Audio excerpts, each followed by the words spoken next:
¿Sabías que cada 6 minutos, un adulto mayor sufre un accidente cerebrovascular que podría haberse evitado? Es una cifra que confiela el alma.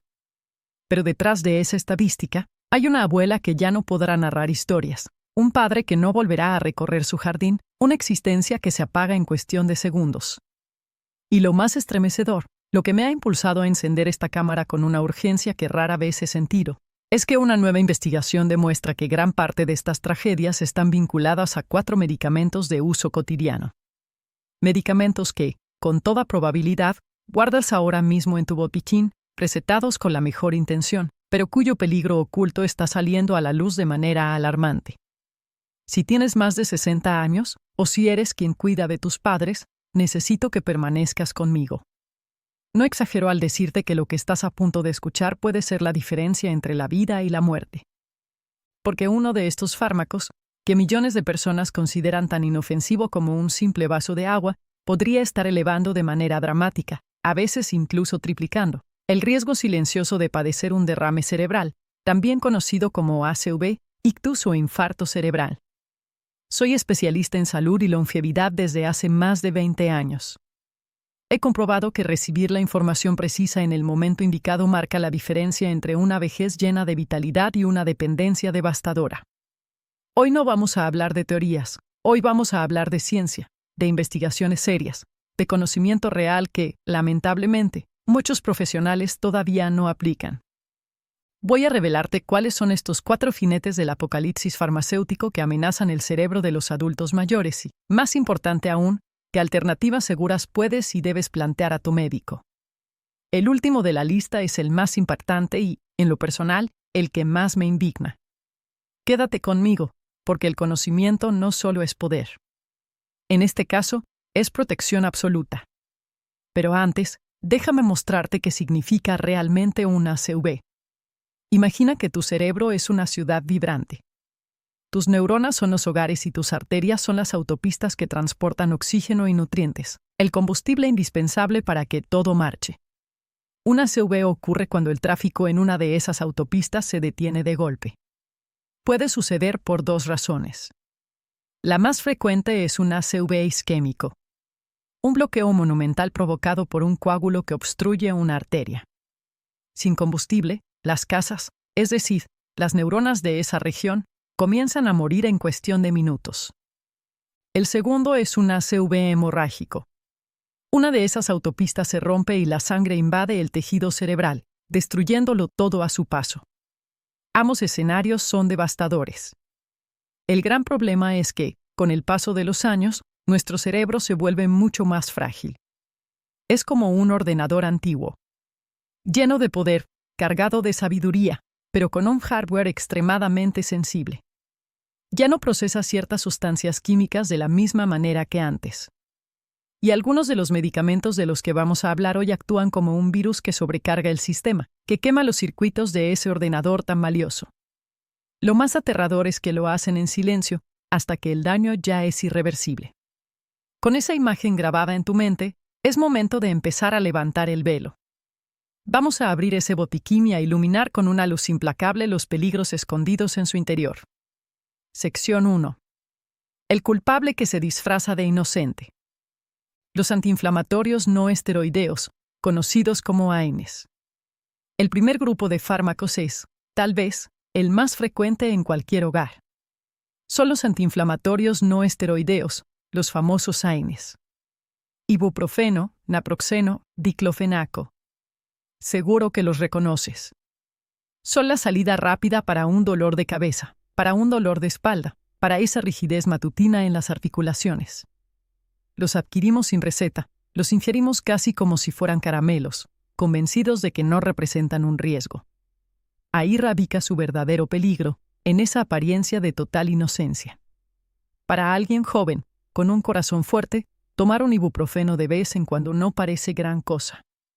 Pero para una persona de más de 60 años, especialmente si los consume a diario para controlar la artrosis o la artritis, la situación cambia radicalmente. Dejan de ser aliados y se convierten en auténticos saboteadores. Pero, ¿cómo es posible que algo tan común encierre tanto riesgo?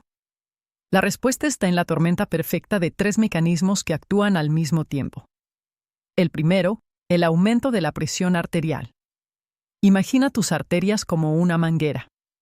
La presión es la fuerza con la que la sangre avanza. Los SENS hacen que tu organismo retenga sodio y agua, incrementando el volumen de sangre. Al mismo tiempo, pueden endurecer las paredes arteriales. La consecuencia: más líquido empujado a través de un conducto más rígido y estrecho.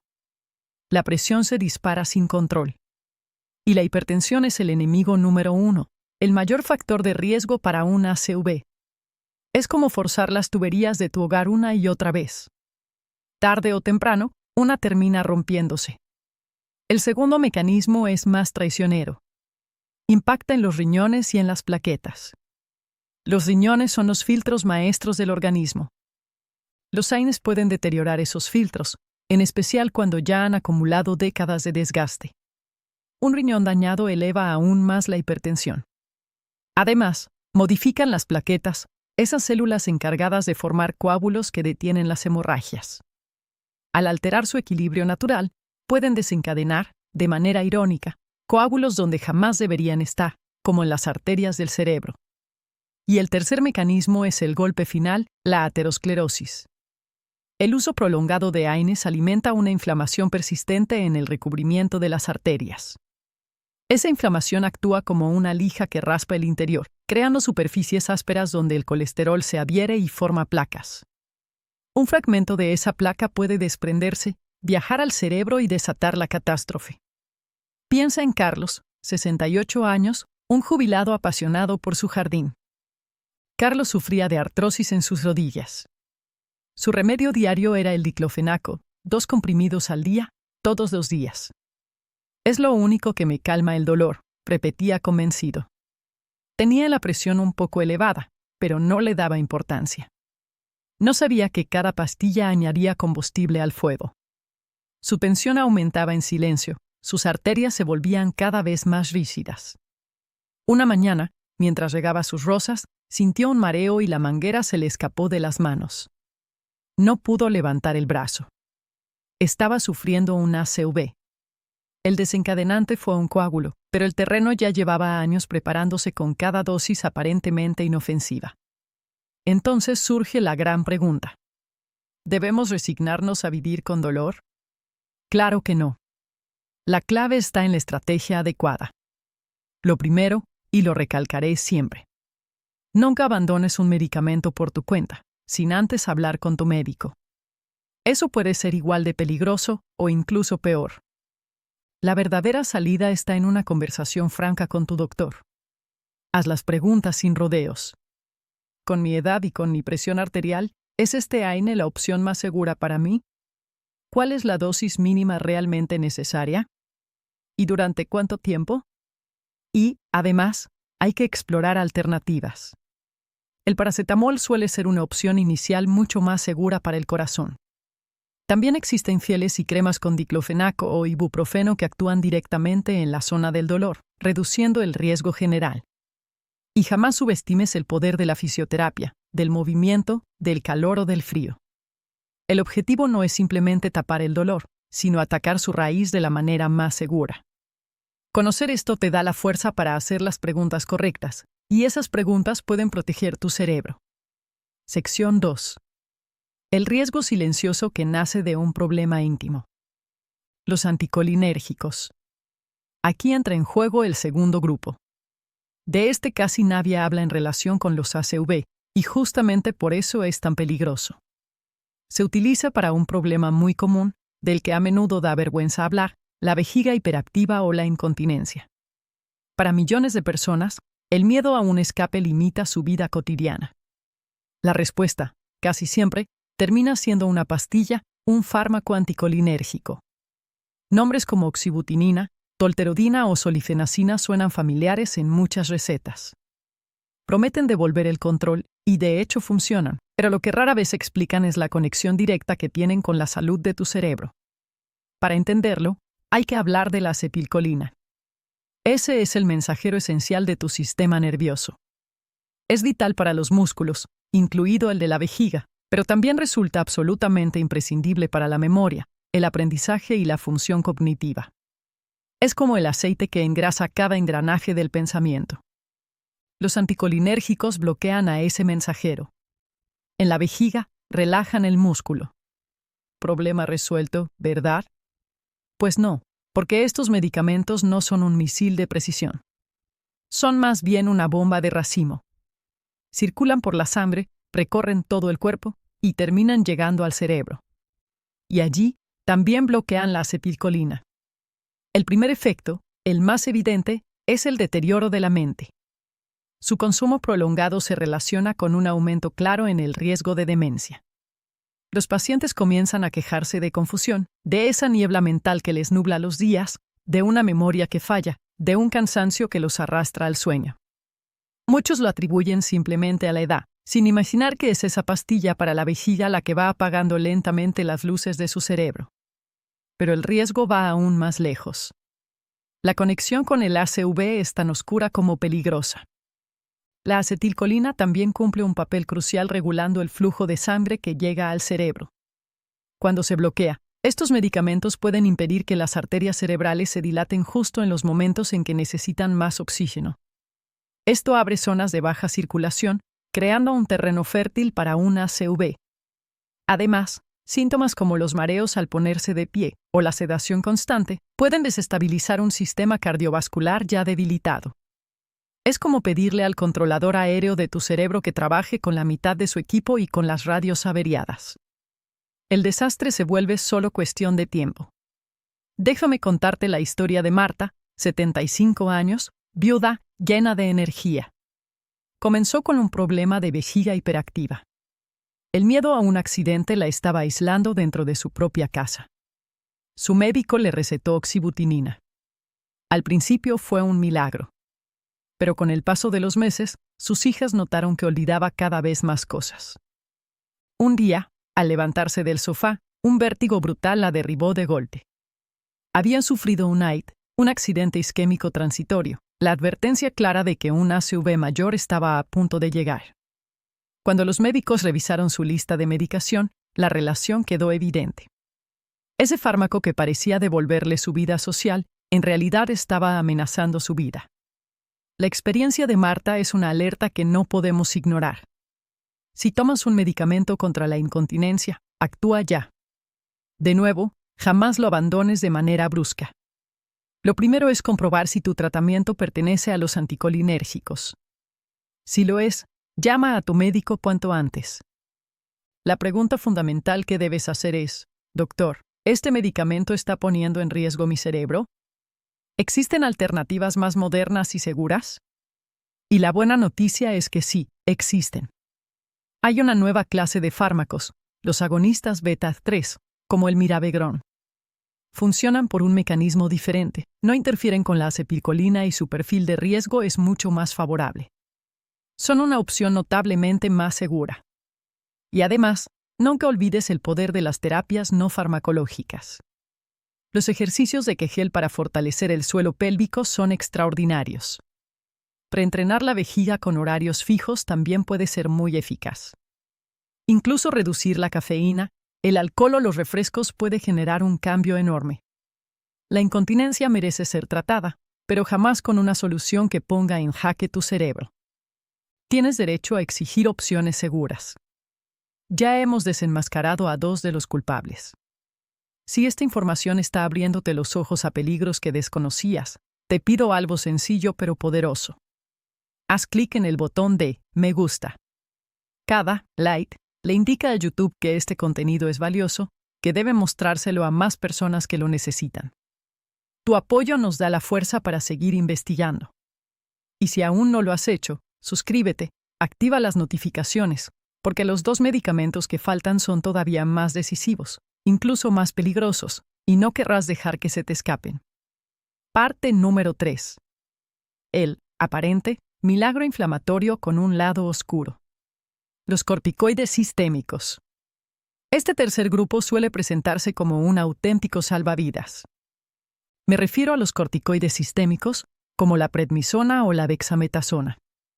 Si alguna vez sufriste una reacción alérgica grave, una crisis de asma o convives con una enfermedad autoinmune, ya conoces su efecto casi mágico. En cuestión de horas, logran calmar una inflamación fuera de control y te devuelven la vida. Y precisamente porque son tan potentes, cuesta verlos como un enemigo. Pero esa fuerza tiene un precio, sobre todo cuando el uso se alarga en el tiempo. Tomar corticoides orales de manera crónica es como firmar un pacto con el diablo. Te regalan un alivio rápido, pero la deuda que dejan en tu cuerpo es enorme. Y uno de los cargos más graves es un aumento alarmante del riesgo de ACV. El gran problema es que los corticoides no atacan un solo frente. Lanzan una ofensiva múltiple, debilitando varias defensas al mismo tiempo. A esto lo llamo la triple amenaza de los corticoides. La primera amenaza, hipertensión. Obligan a tu organismo a retener sodio y a perder potasio. Esto provoca acumulación de líquidos, incrementando el volumen de sangre que el corazón empuja. Es el mismo mecanismo de los AINES, pero muchas veces aún más intenso. La presión arterial se eleva sin freno. La segunda amenaza, hiperglucemia. Elevan el nivel de azúcar en la sangre. Interfieren con la acción de la insulina, pudiendo desencadenar lo que se conoce como diabetes esteroidea. De pronto, tu cuerpo entra en un estado diabético. Y el exceso de azúcar actúa como veneno para el interior de tus vasos sanguíneos. Es como sumergir tus arterias en almíbar, día tras día. Se vuelven duras, frágiles y vulnerables a la inflamación. La tercera amenaza, una combinación letal. Deterioran el colesterol, elevando el nivel del malo LDL. Y además, espesan la sangre, haciéndola más propensa a coagular. El escenario para la catástrofe queda perfectamente preparado. Arterias dañadas por la presión y el azúcar, y una sangre espesa, lista para crear un bloqueo fatal. Piensa en Jorge, 72 años, con EPOC severa. Durante años, cada crisis la enfrentaba con ciclos de prednisona. Le salvaba la vida una y otra vez. Pero nadie pensó en una estrategia de salida. Con el tiempo, desarrolló hipertensión y su nivel de azúcar siempre estaba al límite. Se enfocaban tanto en sus pulmones que ignoraron el daño silencioso. Una tarde, mientras leía, las letras comenzaron a distorsionarse y un lado de su rostro se paralizó. Había sufrido un ACV. La prednisona no fue la única culpable. Pero fue el acelerador que se hundió hasta el fondo y precipitó la catástrofe. ¿Qué hacer frente a un medicamento que tantas veces resulta indispensable? La respuesta no es, no lo tomes. La respuesta es, úsalo con prudencia absoluta, con inteligencia, con una precaución extrema. La charla con tu médico sobre este tema debe ser de las más serias de tu vida. El objetivo debe ser siempre alcanzar la dosis más baja posible, durante el menor tiempo posible. Debes preguntar, ¿hemos explorado ya todas las alternativas para disminuir mi dependencia de los corticoides? En el asma o la EPOC, los corticoides inhalados son la clave. En la artritis, hay otros fármacos que pueden ayudar a reducir la necesidad de prednisona. Si su uso no se puede evitar, entonces el plan tiene que ser limitar los daños. Eso significa vigilar con mucho más rigor la presión arterial, la glucosa y el colesterol. Significa seguir una dieta con muy poca sal y con muy poco azúcar, y comprometerse con un ejercicio constante. Hay que entender el uso de corticoides no como un tratamiento aislado, sino como una condición que obliga a crear un plan de protección total para el resto de tu organismo, y sobre todo, para tu cerebro. Parte número 4. El medicamento más letal y su mal uso. Los antipsicóticos. Hemos llegado al cuarto y último. Lo he reservado para el final porque es el que entraña el mayor peligro y el que, tristemente, se utiliza de las maneras más arriesgadas en el cuidado de los mayores. Hablo de los antipsicóticos. Medicamentos como risperidona, lanzapina o quetiapina fueron desarrollados para enfermedades psiquiátricas graves como la esquizofrenia. En ese contexto, salvan vidas. Pero se ha difundido una práctica aterradora. Usarlos fuera de indicación, para tratar los síntomas de conducta en la demencia. Pensemos en una persona con Alzheimer avanzado. Puede sufrir agitación, agresividad, ansiedad, comportamientos que resultan insoportables para ellos y muy duros para quienes los cuidan. En un sistema sanitario saturado, la salida más rápida, más cómoda, es prescribir un antipsicótico para tranquilizar al paciente. Pero esta salida es una auténtica ruleta rusa química. Las agencias reguladoras más respetadas del planeta, como la FDA, han lanzado su advertencia más contundente. La Black Box Warning, la advertencia enmarcada en negro, sobre su uso en ancianos con demencia. La razón, casi duplican el riesgo de muerte, en especial por un ACV. El peligro concreto de sufrir un derrame cerebral puede llegar a triplicarse. El mecanismo de daño es demoledor. Primero, provocan hipotensión ortostática, una caída violenta de la presión al ponerse de pie. Esto causa mareos y caídas, que en una persona mayor pueden significar una fractura de cadera y el final de su independencia. Pero además, esa bajada de presión implica que, por unos instantes, el cerebro no recibe el flujo de sangre que necesita.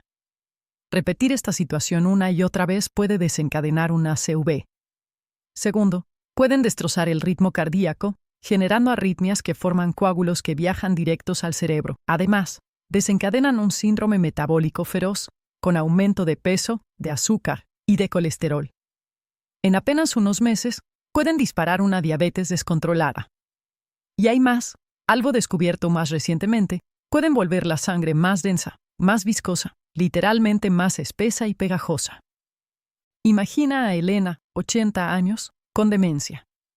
Su agitación aumentaba día tras día. Su hijo, desesperado, acudió al médico y éste le prescribió una dosis baja de risperidona. Al principio, Elena parecía más calmada, sí, pero también permanecía dormida casi toda la jornada.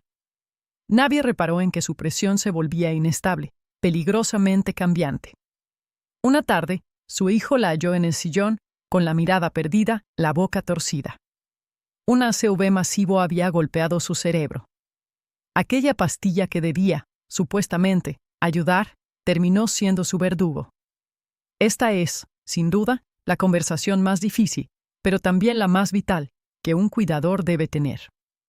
Si a tu ser querido con demencia le han indicado un antipsicótico, debes convertirte en su voz, en su defensor. Hazle frente al médico con firmeza y pregúntale. Conozco la advertencia de recuadro negro.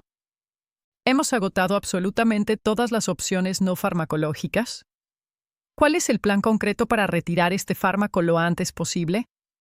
Porque alternativas, las hay. La primera línea contra la agitación en la demencia jamás debería ser una pastilla. Debe ser investigar, con paciencia. ¿Qué está provocando su inquietud? Muchas veces se trata de una necesidad no atendida. ¿Tiene dolor y no sabe expresarlo? ¿Está cursando una infección? ¿Siente miedo, aburrimiento, desamparo?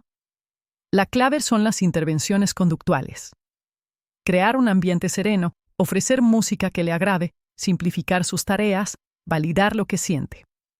Exigen más tiempo, más dedicación, mucho más esfuerzo que escribir una receta, pero son, con diferencia, infinitamente más seguras y profundamente más humanas.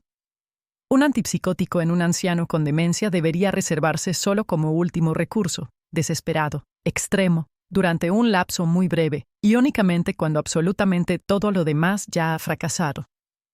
Nunca como salida fácil. Porque el costo, demasiado a menudo, es un ACV brutal y evitable. Hemos recorrido un trayecto duro, lo sé. Hemos abierto el botiquín y señalado a 4 enemigos ocultos, al acecho frente a nuestros ojos. Los AINES, como el ibuprofeno, esos analgésicos aparentemente inofensivos que pueden destrozar tus arterias. Los anticolinérgicos para la incontinencia, capaces de apagar la luz de tu mente. Los corticoides, como la prednisona, ese pacto con el diablo que sofoca la inflamación, pero a un precio descomunal. Y los antipsicóticos, esa solución rápida, engañosa, para la demencia, que multiplica el riesgo de la peor consecuencia. El mensaje de hoy no es sembrar miedo. Es darte poder. Es recordarte que no eres un espectador pasivo en tu salud. Eres el director, el que marca el compás de tu orquesta vital. El conocimiento que posees ahora es tu arma más fuerte, la llave para formular las preguntas que salvan vidas. Debes mantener un diálogo con tu médico, no un monólogo. No te marches con ansiedad. Ve con un plan claro. Revisa cuidadosamente todos tus medicamentos. Identifica si alguno de estos aparece en la lista. Y solicita una cita con tu médico, no desde el miedo, sino con la confianza de quien va a tomar las riendas de su salud. Te pido una última cosa. Si este video te ha sido útil, no te lo guardes solo para ti. Compártelo. Envíalo a tu hermano que cuida de vuestra madre. Compártelo en tu grupo de amigos, en tu comunidad. Cada vez que lo compartes, podrías estar evitando una llamada de emergencia, una cama en el hospital, una vida que se rompe. Y, por favor, utiliza los comentarios. Cuéntame tu experiencia. ¿Estás tomando alguno de estos fármacos? Leer vuestras historias nos enriquece a todos y crea una comunidad de apoyo que es absolutamente vital. Gracias por tu tiempo, gracias por tu atención. Cuida tu cerebro, es el único que tienes. Hasta la próxima.